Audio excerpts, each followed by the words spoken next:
How goes it, guys? Welcome back to DadBot Operator. My name's Brent, and the nightmare scenario you never thought would happen has come true. You and your wife have spent the last hour cramming every provision, everything you can think you'll need for the foreseeable future into your car, leaving only room for you and the kids. You're standing in front of your safe, frantically trying to decide. You hear your wife scream from downstairs, "Honey, we gotta go!" You got 10 seconds to pick out the rifle and the pistol that's going to protect you and your family for the foreseeable future. Which one you grabbing? I'm going to do a quick 1-minute review of everything you see in front of you here. You've got 1,000 rounds of rifle and 1,000 rounds of pistol ammo to get you through. Optics are interchangeable, and I've got a sling for pretty much everything. In the comments below, put your choice for which optic, rifle, and pistol you're going to choose from now until the crisis ends. Everything has been pre-cleared for safety, but I'll be showing you clear as we go, just to put your mind at ease. Let's do it. We're starting off with long guns and the Mossberg 500 chambered in 12 gauge. Not a lot to write home about here, but as reliable as the day is long, 18.5-inch barrel, 5+1 capacity, cheap old plastic furniture, standard shotgun trigger. 12 gauge is plenty of stopping power. It's real hard to turn on a shotgun in a nightmare scenario. Mossberg 500 starts it off. Option number 2, the SIG MCX Virtus, chambered in 5.56. Another really good option. 16-inch barrel, pencil barrel type, M-LOK handguard, short stroke piston operating system with adjustable gas block. This one has a hollow sun sitting up top with a solar panel in case the batteries die. You've still got a dot. Fully ambi controls on here on this side with the mag release and bolt release. Ambidextrous safety selector as well. On this side, have your bolt catch, mag release and safety selector as well, showing clear for you there. Short stroke piston operating system means you have a folding stock which can fire while folded. Great option as well. Gives you the ability to do some CQB if you need to, but also reach out and touch someone. SIG MCX Virtus is next on the list. This one's a bit of a curveball because although optics may travel, the suppressor in this instance will not, because I have a Silencer Co adapter on there and I only have the one Silencer Co brake on the front. So this guy stays with this, and this is the Daniel Defense Mark 18 pistol, chambered in 5.56. 10.3-inch barrel on here, cold hammer forged. 6-inch Silencer Co Saker suppressor sitting up top. Surefire scout light on there with touchpad. Got a Picatinny rail handguard on there as well. Aimpoint T2 optic. Magpul M-Bus Pro backup iron sights. Ambi safety selector, Law tactical folder. Standard mil-spec trigger on here as well. Showing clear for you guys there after I've already done everything. The Daniel Defense Mark 18 pistol. Now, no pistol brace, so definitely a downside. But that suppressor could be a game changer. Daniel Defense Mark 18 pistol is up next. I'm interested to see how many people actually picked this one. The Winchester 1894 lever action, chambered in 30-30. 1,000 rounds of 30-30 is no joke. 22-inch barrel, I believe, on here. 6+1 capacity. I could have that completely wrong, guys. I have done a lot of videos here recently, and they're all starting to kind of blend together, so correct me if I'm wrong on that. But lever action, I am using some snap caps in this one, so don't panic. You can see here clear, but lever action is going to be super reliable for you. Plenty of stopping power. It'll take pretty much any game in North America. Lever action is going to be slower than semi-auto, but it also can be more reliable as well. Winchester 1894. This one made in 1951, so a pre-64 model. Could be an interesting choice to get you through a bad time. Up next, the one I figure a lot of people are going to pick, the FN Scar 17S, chambered in 7.62 by 51. 16.25-inch barrel on here with a big muzzle brake on the front, short stroke piston operating system, folded down backup iron sights, monolithic rail on here with quad rail Picatinny all around. This one has an EOTech Voodoo 1-8 on an American Defense Manufacturing mount. Ambidextrous controls on here with switchable charging handle. The old tactical UGG boot folding stock which can fire while folded, and because this is short stroke piston operating system, it can fire while folded. Ambi controls like we talked about. 308, really powerful round. And 1,000 rounds though, it ain't no joke either. The FN Scar 17S, man, that could be a contender for my list as well. Pretty good choice. It's hard to beat an AK in most instances, but in this one, we'll have to see. This is the Arsenal SAM 7R, chambered in 7.62 by 39, 16-inch barrel, long stroke piston operating system. Cheap polymer furniture, but that milled receiver is probably going to outlast whatever crisis has caused you to leave your house in the first place. The cheap plastic furniture, 30-round magazine, if this were a standard capacity magazine, but for YouTube reasons it's not. This one has a magazine that actually holds the last round open for it, so that's pretty cool. The only problem with this, you don't have, the side mount doesn't have anything to attach, so you're going iron sights with this bad boy from now to the end of eternity.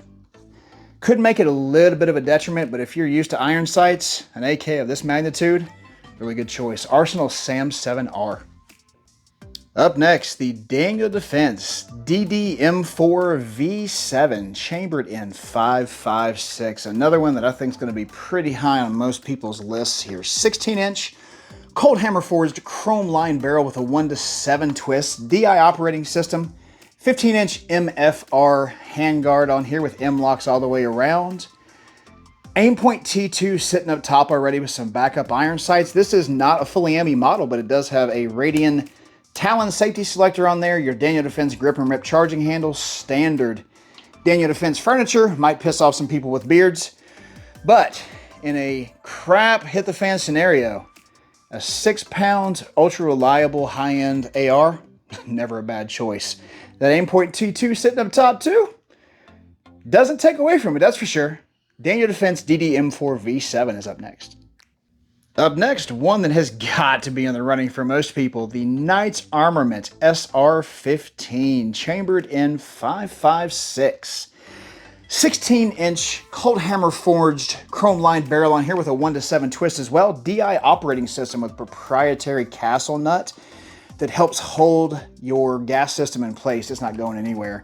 Mod 2 upper with M-lock furniture, fully ambi controls on here, including bolt catch and release on this side. I think it's just bolt release on this side, but still close enough. This one has a Magpul K2 Plus grip, LMT SOP mod stock. Doesn't have an optic sitting up top, but if you take a choice of any of the optics that you have, a Knight's Armament SR15 with a red dot, at about 6 pounds, going to be really hard to beat that one too.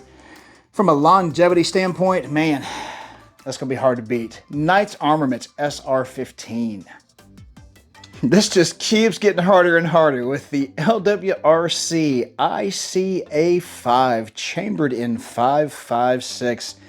Absolutely beautiful rifle here, guys. 16-inch, cold hammer forged, nitrided barrel with a 1-to-7 twist. Beautiful fluting in here that is not only stunning to look at, but also acts as a heat sink. Short stroke piston operating system in here as well. Removable top that still holds 0. Great design on this for a short stroke piston operating system. That's going to be super reliable for your proprietary handguard though. So any of your M-lock stuff you may find laying around is not going to fit on here. So the way you have it set up is probably the way it's going to remain. EOTech EXPS3 sitting up top here as well. So night vision capable in case you happen to come across any Battlefield nods pickups along the way. Fully ambi controls on here. And this guy is bone stock with the exception of the trigger, which we'll get into on here. Fully ambi. This one has an SD3G trigger by Geisley in it as well, about 5 pounds. 7 pounds all in as the rifle sits though. That extra pound might be worth that short stroke piston operating system with the adjustable gas block as well. LWRC ICA5. Pretty strong contender as well. All my just as good gang might appreciate this one. This highly modified Ruger AR556, chambered in 5.56. 16-inch barrel on here, 4140 steel, I believe, is the first one with a little bit lower steel entry. 15-inch Aero Precision Atlas S1 handguard with the smooth top mid M-lock rails all the way around. This one has a Magpul AFG sitting up top. Some UTG backup iron sights on there as well. EOTech 512 sitting there with a Vortex 3X magnifier because I'm too cheap to buy an EOTech. Got your K&S anti-walk pins, Seekins Precision ambidextrous safety selector. That's the only ambi stuff on here with the exception of a Radian Raptor charging handle. Timney 3-pound AR competition trigger in here. Help you get off some quick shots if you need it. Magpul furniture on the back end. All in all, as a lower end entry goes, pretty good contender because it does also have an Aero Precision nickel boron bolt carrier group. As the crowd shrieks in horror, even the BCM butt plate has been added here as well. So a great budget entry in the form of a Ruger AR-556, about 7.5, 8 pounds all in with optics. Pretty good choice too. Our final entry in the rifle division and the newest member of the channel, the Daniel Defense DDM4A1, chambered in 5.56, 14.5 inch. Pinned and welded, chrome-lined, cold hammer forged barrel. That's a mouthful. Those Daniel Defense barrels are hard to beat. DI operating system on here. RIS 2 rail with tons of Picatinny rail space all the way around. Plus, it can be used as a bat if need be. Daniel Defense backup sights on here as well. Excuse me, Daniel Defense iron sights, I believe they're called. A little bit older entry in the Aimpoint Pro red dot, but still absolutely bomb-proof. Ambi controls in the form of ambidextrous safety selector, Daniel Defense grip and rip charging handle, Daniel Defense beard ripping stock, and overmolded plastic furniture. All in all, the newest entrant to the channel is also a fantastic contender because it's a great combination of range, stopping power, and weight at about 7 pounds. Not too bad. Really excited to have this one on the channel. Review coming soon for it.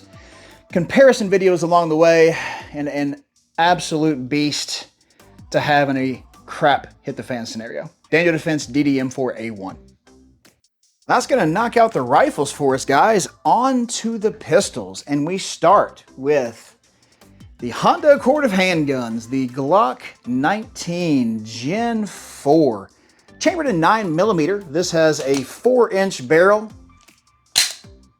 Polymer frame striker fired, some nice Ameriglow Ameriglow night sights on there as well. This one has a Streamlight TLR7, kind of the older style with the push button, which, unless you have fingers made of steel, is really hard to push.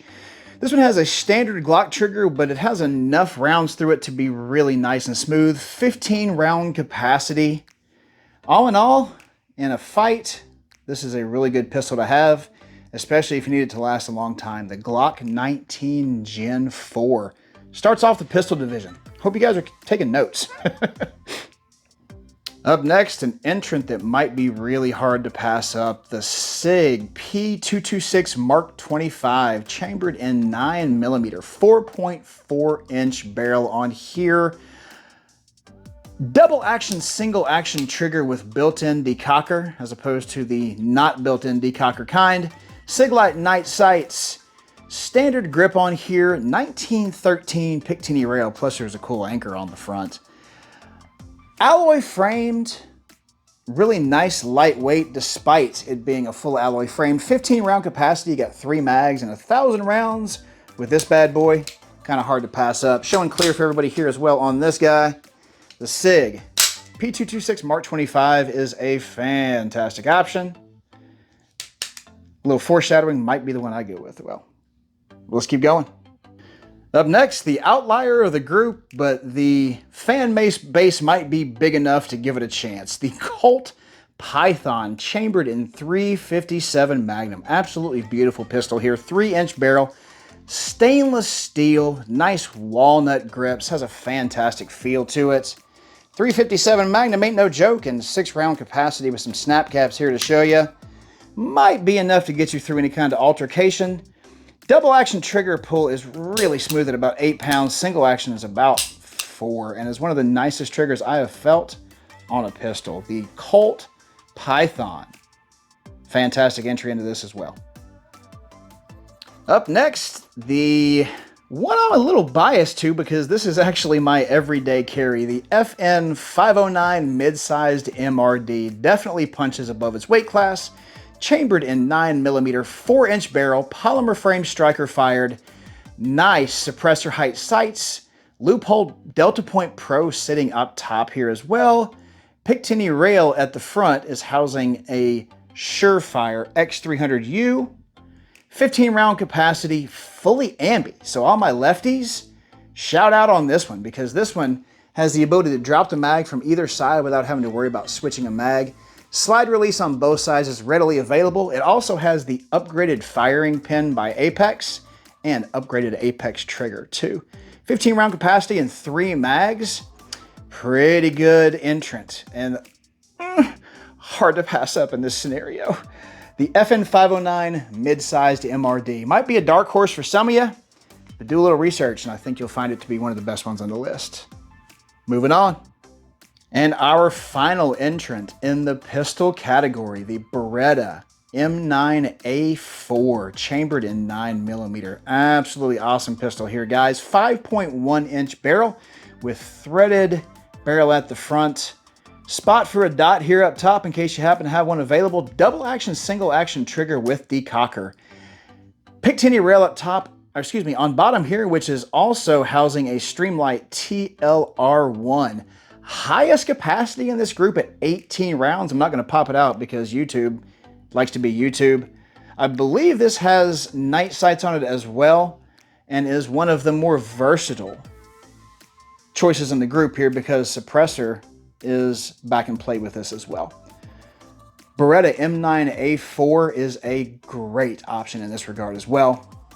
Real hard to pick against that one, guys. That's all of them.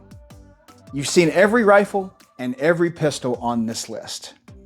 You've seen all the optics. You know we got slings for everything. We have 1,000 rounds for each rifle and each pistol. Which one you grabbing, guys? Put your choice in the comments below. As for me, God, I've been thinking about this since my buddy brought it up to me at the gun shop yesterday. Great idea from Mark at All Shooters Tactical too, coming up with this one. Thank you to you, my friend, for this idea because I've been wanting to do this for a while and this is the best way that I could think to do it. So kudos to you on that one, my friend. Really appreciate the video idea. And a lot of my ideas come from your guys' comments as well when I'm thinking about it. So any ideas you guys have, shoot them in the comments below. As for me, if I'm picking, here's what I'm going with. Guys, this was such a hard choice for me. I'm not going to lie. I want deep down in my soul to pick that Knights Armament SR15. The only problem being is that there are proprietary parts involved with that one. So if for whatever reason that any of those parts were to break, replacing it becomes darn near impossible. So I wanted to go with something that is mil-spec, that can be easily replaced. And the Daniel Defense DD M4 V7 definitely fits that bill. This is the epitome of a high-end mil-spec rifle that's going to fit all your needs. I would couple that with the Aimpoint T2 because of that 5-year, 50,000 hour battery life. And if you turn it off in between uses, that battery life becomes significantly longer. Now, I forgot to mention before in this one also has a Geisley SSAE 2-stage trigger, which gives you excellent control along the way as well. So a fantastic trigger. If I forgot to mention that previously and that affected your guys' decision, I apologize. But all in all, a great lightweight rifle with 1,000 rounds of a very prolific ammo type and also the good chance of finding more along the way. That coupled with a Blue Force gear sling that you have here, an Aimpoint T2 sitting up top, that's about as all I'm going to need to make sure that my family and I are thoroughly protected. As far as the pistols go, I may have given away the game earlier, but I've been carrying this FN 509 mid-sized MRD for a couple of years now, and as it's set in its original form, I probably wouldn't have picked it. But with the upgraded Apex trigger in here and that upgraded Apex firing pin, I feel confident that this would pretty much survive any type of apocalypse scenario. That Surefire X300U light with the CR123A batteries is going to also be easily fed and kept a good diet to help keep that light up and running. CR123A batteries are fairly prolific. That Loophole Delta Point Pro up top gives you a red dot with the ability to co-witness through it. So in the event that that dot does eventually go down, you can still at least co-witness. Fully ambi controls gives everyone in my family the ability to use this regardless of their handedness.